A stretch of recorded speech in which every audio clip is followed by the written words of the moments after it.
Bienvenue dans notre podcast de la Fondation Ronald Denis. La Fondation Ronald Denis est un organisme de bienfaisance publique à but non lucratif qui s'inscrit dans la communauté médicale et qui vise à rendre le système de santé au Québec plus efficace pour améliorer la santé et le bien-être des patients et de leurs proches. La Fondation soutient que l'accès à des soins chirurgicaux dans un délai raisonnable est un droit, surtout pour les secteurs sensibles tels que la chirurgie bariatrique et métabolique, le cancer du sein et la santé de l'homme. Ainsi, au travers des divers épisodes, nous allons expliquer c'est quoi la Fondation, à qui elle sert et comment elle sert. Bonjour à tous ceux qui nous écoutent, je suis Dr Anne-Sophie Studer, chirurgienne bariatrique et métabolique au CIUS du Nord de l'île de Montréal et j'ai été diplômée en chirurgie générale, bariatrique et métabolique et en trauma. Et je travaille aux côtés de mon ami, collègue et mentor, le Dr Ronald Denis, à qui je donne la réplique aujourd'hui sur la chirurgie de l'obésité. Je te laisse te présenter, Ronald. Merci. Mon nom est Ronald Denis.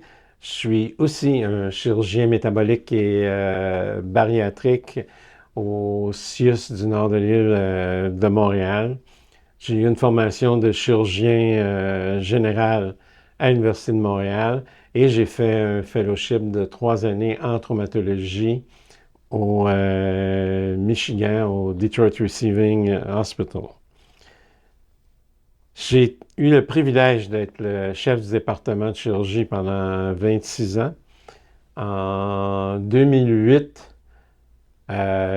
j'ai mis sur pied la Fondation Ronald Denis. Et en ce qui concerne la chirurgie bariatrique, j'ai débuté en 2001 avec le docteur Henri Atlas, qui, lui, était mon mentor et mon idole. Dès que j'ai étudié en médecine, nous avons débuté par faire des anneaux gastriques qui était la chirurgie la plus faite à cette époque. Mais aujourd'hui, à peu près plus personne ne met en place d'anneaux gastriques. Les anneaux gastriques. Oui, on va en reparler un peu après. Donc, merci Ronald de t'être présenté. Et pour faire suite à l'épisode 1, je replante un peu le décor. La Fondation Ronald Denis soutient que l'accès aux soins chirurgicaux dans des délais raisonnables est un droit. Surtout pour les secteurs sensibles comme la chirurgie bariatrique et métabolique. Comme tu le sais, on a beaucoup de demandes, on a beaucoup d'attentes avant de pouvoir opérer nos patients. Mais avant de rentrer dans le vif de ce sujet-là, puisque c'est notre thème du jour, l'obésité, c'est quoi? Qu'est-ce que c'est? L'obésité, telle que mentionnée par l'OMS, qui l'a inscrit comme une maladie chronique, au même titre que les maladies pulmonaires obstructives chroniques. C'est très important parce que c'est pas juste une question de on mange trop. C'est complexe, comme tu sais bien, c'est des facteurs inflammatoires, métaboliques, tout entre en ligne de compte sur ça. Mais c'est une accumulation de trop de gras dans l'organisme. Oui. Comment on fait pour savoir si finalement on a trop de gras dans l'organisme? On peut faire des tests plus poussés où on peut assumer qu'un IMC de 30 et plus, c'est avoir trop de gras dans l'organisme. Ça, c'est la définition un peu simplexe pour le savoir, effectivement. Et pour les gens qui nous écoutent, l'IMC, c'est l'indice de masse corporelle. Ça correspond au rapport du poids sur la taille au carré. Et effectivement, si ce rapport donne 30 ou plus, eh ben, on rentre dans le seuil d'atteinte d'obésité. Mais oui, effectivement, on peut avoir une obésité pas très sévère et beaucoup de maladies métaboliques associées. Absolument. Les comorbidités sont importantes, les plus fréquentes, le diabète, l'hypertension, l'apnée du sommeil, mais il y a beaucoup d'autres choses. Ça peut être on peut avoir de la stéatose hépatique, des problèmes d'arthrose. Il y a tellement de problèmes qui sont associés à l'obésité. C'est ça. Puis à l'inverse, on peut très bien avoir un indice de masse corporelle genre super élevé à 60, puis avoir aucun problème métabolique. Donc, on a volontairement choisi de parler de la chirurgie de l'obésité, mais dans notre jargon à nous de tous les jours, ça regroupe une chirurgie bariatrique et métabolique. Puis je pense que c'est important de le dire et de le rementionner, puis de casser les stigmas qui viennent avec. C'est pas de la chirurgie plastique qu'on fait, nous. C'est de la chirurgie bariatrique et métabolique, là. Absolument. Et il faut se débarrasser de tous ces stigmates, principalement, que ce soit au Québec ou partout dans le monde, c'est la grossophobie. Ça, c'est tellement déplaisant et inacceptable d'utiliser ce genre de langage-là. Mais je suis on peut plus d'accord avec toi, surtout qu'en plus, nous, en tant que personnel médical et chirurgical, ça freine, ça vient freiner vraiment la prise en charge de cette pathologie qui dépend de plusieurs facteurs, puis qui est bien complexe, là. Tous ces stigmas-là, il y a beaucoup de gens qui veulent pas consulter parce qu'ils ont honte ou ils se sentent coupables et non, voilà, ils souffrent, donc ils doivent avoir accès à des soins. Ils souffrent et à plusieurs points de vue. Les gens n'ont pas idée comment les personnes atteintes d'obésité souffrent. Souffrent des commentaires, souffrent que juste prendre un avion en classe économique, ils sont obligés de prendre 2 places. Et tout ça augmente des coûts et les gens n'ont pas nécessairement les moyens de ça, là. Et ça touche tout le monde. Les femmes, les gens pensent que ça touche surtout les femmes. Non, c'est parce que malheureusement, dans notre société, l'obésité chez les hommes est acceptée et mal vue pour les femmes. Pour les femmes, exactement. Mais là, alors, en termes de chiffres, parce que j'ai pas peur de dire que ça a atteint des proportions épidémiques, là, clairement, le taux mondial d'obésité a explosé depuis le début des années 80. Puis pour donner des chiffres de 2014, qui datent quand même d'il y a 10 ans, c'est plus de 50% de la population mondiale qui est en surpoids ou obésité. Puis en surpoids, c'est le niveau d'indice de masse corporelle, c'est 25 pour cette classe-là. Et selon Statistique Canada, puis l'Association médicale du Canada, c'est 1 Canadien sur 4. Puis ces chiffres-là, ils vont faire que grandir. Parce que chez les jeunes et les adolescents, c'est 30% de la population qui est en surpoids ou qui est obèse. C'est ça donne une idée de comment va vieillir toute cette partie-là de la population. Et c'est ça, nous on va avoir du pain sur la planche à l'avenir, ça c'est clair. Donc ça peut toucher n'importe qui, on en a parlé, aussi bien les femmes que les hommes, aussi bien les jeunes que les moins jeunes. Et puis ça expose à des maladies chroniques, parce que le problème métabolique vient avec l'obésité, mais le problème métabolique est en soi déjà, coche toutes les cases des facteurs de risque cardiovasculaires. Fait que ça expose à des maladies cardiovasculaires, ça expose à des risques de cancer également, qui sont beaucoup plus grands. Et tout ça, ça va donner des thérapies qui sont très coûteuses. Fait que c'est de toute façon un énorme problème de santé publique. Et parlant de thérapie, il y a principalement 2 types de thérapie. Comme tu sais, il y a une thérapie de restriction et une thérapie de malabsorption. Ça, c'est les traitements chirurgicaux. Oui. Ouais. Parce que à ce jour, c'est ce qui donne les meilleurs résultats. Les traitements médicaux, je m'excuse auprès de mes collègues médicaux, fonctionnent, mais pour de petites pertes de poids. Puis on n'a pas suffisamment de recul aussi. Non, ou comme adjuvant à la chirurgie. Et la chirurgie la plus pratiquée dans le monde est la gastrectomie verticale, que les gens appellent le sleeve. Alors, en fait, je voudrais, avant que tu rentres dans le détail des chirurgies, il y a encore beaucoup, on parlait de grossophobie tout à l'heure, il y a encore beaucoup de gens qui disent ces gens-là n'ont qu'à arrêter de manger. Déjà, moi j'essaierais d'arrêter de manger, là, ça ne marcherait pas très longtemps, ça ne fonctionne pas. Donc les gens n'ont qu'à mieux manger. Oui, ça c'est vrai. Ça ne suffit pas à l'heure actuelle pour régler cette maladie-là. À l'heure actuelle, la carte thérapeutique effectivement la plus efficace, c'est la chirurgie.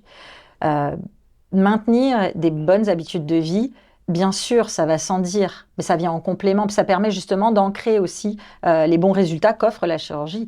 C'est pas l'un sans l'autre. Puis je pense que c'est aussi bien un élément très important à dire aux patients qui souffrent de cette maladie-là qu'à ceux qui n'en souffrent pas finalement, pour venir casser tous les stigmas qui sont bâtis autour de ça. Mais puisque tu étais sur ta lancée pour les traitements chirurgicaux, c'est un peu difficile à expliquer par oral là, mais vas-y, lance-toi. Alors, la chirurgie, on est là pour donner le coup de pouce, Oui. mais le travail est fait par le patient. Et comme on sait tous, là, le problème est entre l'oreille droite et l'oreille gauche. Il faut que le cerveau. patient il donne du sien. S'il ne fait pas ce qu'il faut après la chirurgie, ça ne fonctionnera pas. Alors, si on revient au type de chirurgie, tu as des chirurgies de type restrictive et des chirurgies de type malabsorption.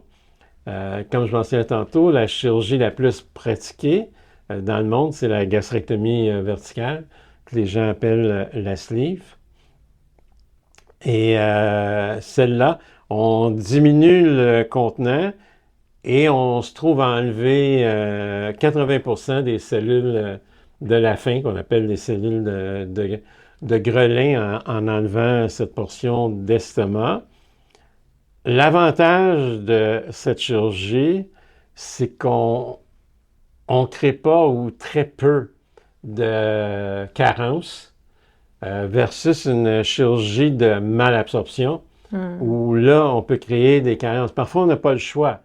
Il faut y aller parce que les carences sont moins difficiles à contrôler que tous les troubles métaboliques que l'obésité peut apporter. Bien sûr. Puis la sleeve, au tout début, là, tu disais que tu mettais des anneaux gastriques à l'époque. Moi, tu m'as appris à les enlever, tu m'as jamais appris à les poser, là, c'est pour dire, mais ça vient du fait que la sleeve est venue voler la vedette à cette chirurgie-là, parce que justement, l'anneau gastrique, sur le long terme, ça exposait à trop de complications, puis il y avait un risque d'échec qui était monstrueux, en fait. En fait, le responsable de ça, c'est un chirurgien belge, le docteur Impens, qui a montré par ses études, on parlait plutôt de l'importance de la recherche sanguine, qu'après 10 ans, quelqu'un qui porte un anneau gastrique, un patient sur 3 va perforer l'estomac. Et c'est ça qui a poussé de plus en plus de chirurgiens à aller vers la gastrectomie verticale. Puis la gastrectomie verticale, alors c'est vrai qu'on dit beaucoup, je pense, en tout cas au Canada, dans la partie anglophone du Canada et aux États-Unis, que c'est le bypass gastrique le plus réalisé dans toutes les interventions de chirurgie bariatrique, mais en fait, à l'échelle mondiale, c'est la sleeve. C'est la numéro 1, parce que c'est une technique qui est plus simple pour le chirurgien, qui est plus simple aussi pour les patients, en fait, préférentiellement. C'est celle-là qui va être choisie. Pourquoi ça a tardé aux États-Unis, la gastrectomie verticale? C'est une question de sous, parce que les assurances ne remboursaient pas pour une gastrectomie verticale, mais juste pour un bypass gastrique. Est-ce que c'est une bonne raison? Peut-être non, influencé, oui, bien sûr. Mais est-ce que ça a joué? Sûrement. Fait que là, donc, dans le chapeau des restrictives, il y a l'anneau gastrique, mais qui se fait plus, puis il y a la gastrectomie verticale, et vers les malabsorptives? Ben, les malabsorptives, en fait, le but, c'est de déconnecter, si on peut s'exprimer ici, l'œsophage de l'estomac. Pour le bypass gastrique. Pour le bypass gastrique. Et pour la dérivation bilio-pancréatique, c'est une autre forme de bypass, mais toutes ces techniques-là, c'est fait pour créer une malabsorption et permettre une perte de poids, une perte de graisse. Meilleur. Puis il y a aussi, ces chirurgies-là fonctionnent aussi sur un mécanisme, pas juste mécanique, mais aussi de perturbation hormonale. Alors on aurait perturbation hormonale, j'entends par perturber les hormones de la digestion et aussi les hormones de la glycorégulation. Donc elles sont probablement plus efficaces pour perdre plus de poids, donc pour des IMC beaucoup plus sévères. Et elles sont aussi plus efficaces pour les gens qui ont des profils métaboliques très intenses, là. Genre des diabètes de type 2, insuline dépendants ou des choses comme ça. Je m'excuse, mais comme disait un très grand endocrinologue québécois, le docteur Chrétien. Il dit, ah, les gens pensent que l'endocrino, c'est la thyroïde, les surrénales. Mais il dit, la plus grosse concentration de cellules endocriniennes, c'est le tube digestif. C'est le petit intestin.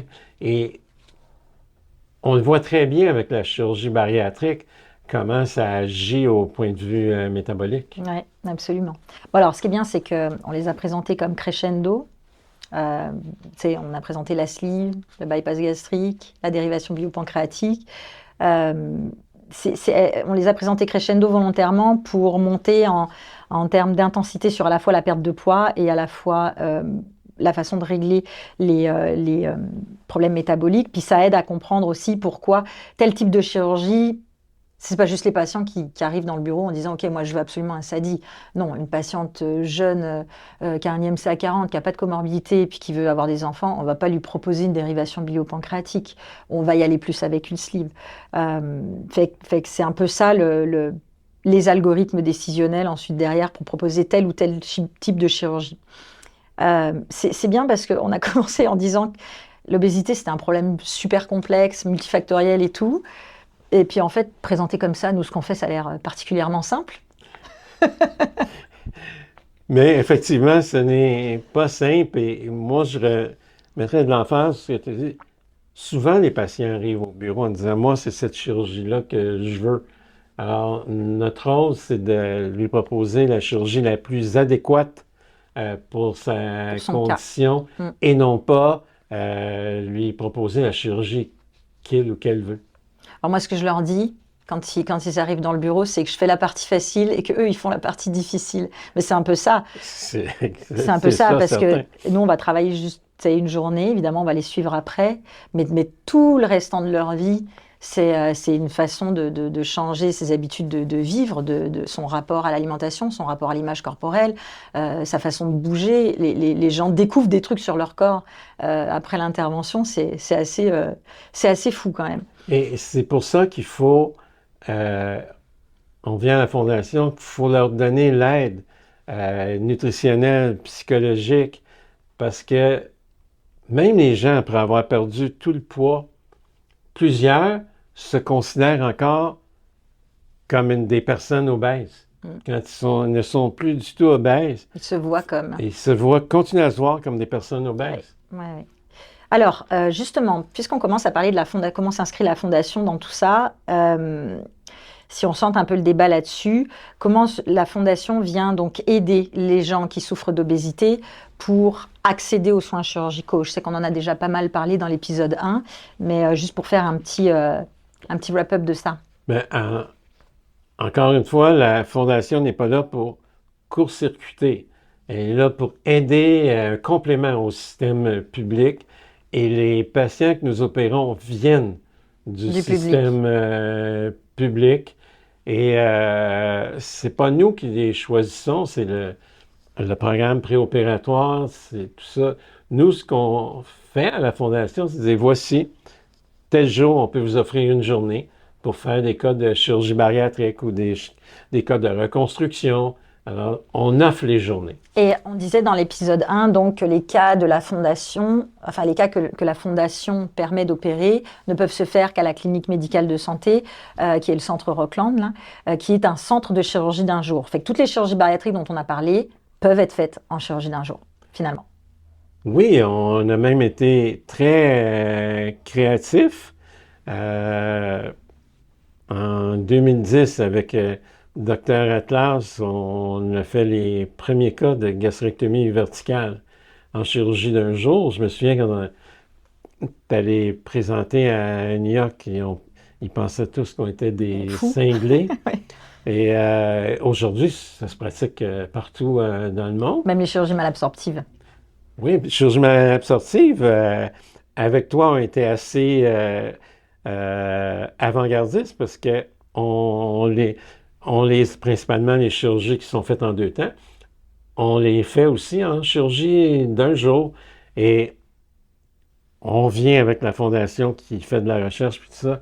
C'est important, c'est tout ça qui nous permet de continuer et de progresser et ça permet d'opérer plus de patients. Je le répète, quand on opère un patient à la Fondation, c'est comme si on opérait 2 patients parce qu'on libère la place, dans le aux système hôpitaux. public. Ouais. Donc la Fondation, pour cette spécialité chirurgicale-là, clairement, elle a un rôle plus, quoi. Absolument. Ouais.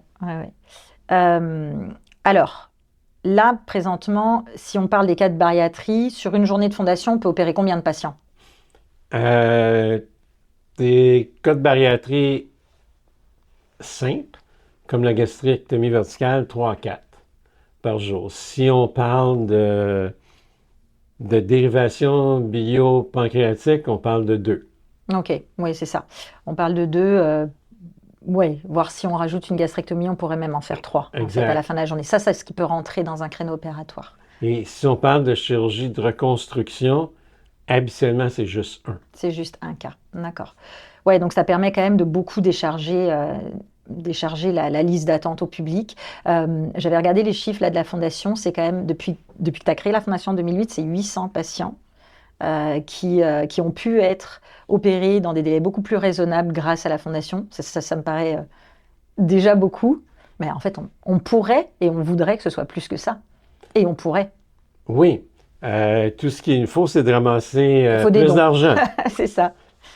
Et c'est pour ça qu'on veut faire connaître la Fondation Ronald Denis. Et c'est pour ça qu'on fait des levées de fonds. C'est un Et sacré comme support. j'aime dire, il n'y a pas de petits dons.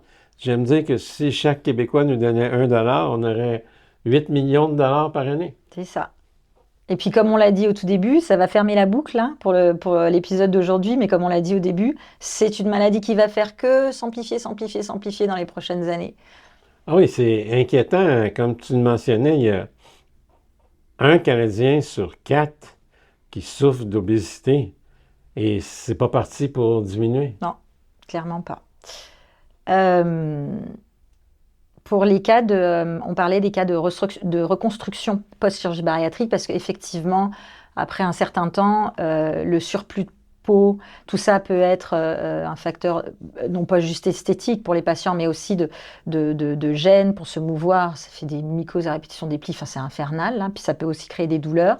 Ça peut aussi les gêner à reprendre de l'activité physique, ce qu'on leur demande de faire une fois qu'ils ont perdu du poids. Ces cas-là aussi ces indications chirurgicales-là ont des hors-délais là, sur les listes d'attente du public.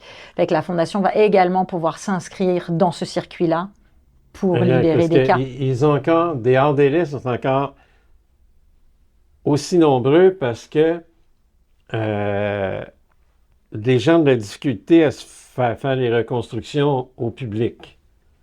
Et c'est là où la Fondation peut jouer en payant pour ça.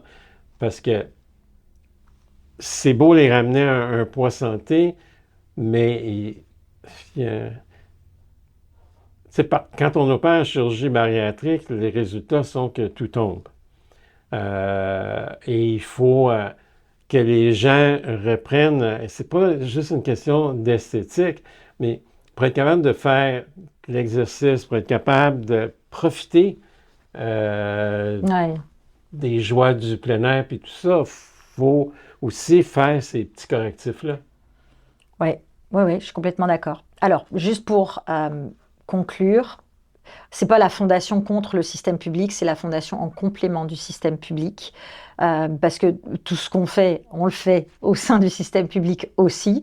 Mais c'est une manière de venir proposer plus de soins. Parce qu'au Québec, clairement, les compétences sont là, les ressources sont là. Mais juste la population, il y a difficilement accès. Merci Ronald pour cet échange. Je pense qu'on a essayé de faire concis, ce qui n'est pas toujours évident. Si les patients sont intéressés à aller voir des beaux schémas, reprendre les différents types d'interventions qui existent, parce que si ça les intéresse, ils peuvent aller sur le site www.chirurgiebariatrique.com, qui est le site de notre programme de bariatrie. Il y a des beaux dessins et c'est très intéressant. Voilà. Donc, je les invite à aller voir tout ça et également à écouter les prochains épisodes de la Fondation Ronald Denis qui vont porter aussi sur le cancer du sein et sur les soins en santé de l'homme, comment la Fondation s'inscrit dans tout ça. Je profite également de cet instant pour dire merci à nos supporters et les membres du conseil d'administration qui ont permis de faire ce podcast aujourd'hui et de faire briller la Fondation sur d'autres plateformes que celles qui existent déjà. Je remercie également l'équipe de Sébastien Pépin et de la boîte Virus Média pour l'enregistrement du podcast et les patients, les donateurs, les fondateurs et tous ceux qui participent à ce que la Fondation Ronald Denis roule, parce que clairement ça roule. Et un merci spécial à toi qui non seulement qui a préparé tout ça et qui va prendre la relève à la Fondation, parce que ça prend des jeunes pour pouvoir continuer ça. Fait que merci beaucoup. Il va y avoir du travail, hein? Oui. Merci Ronald, à bientôt. À bientôt. Vous voulez faire un don? Vous allez sur fondationronalddenis.com. En haut à droite, vous cliquez sur « Faire un don ». Vous pouvez aussi passer par là pour participer à nos événements de levée de fonds. Vous avez des questions, des commentaires, des retours d'expérience? La page Facebook Fondation Ronald Denis ou bien info@fondationronalddenis.com.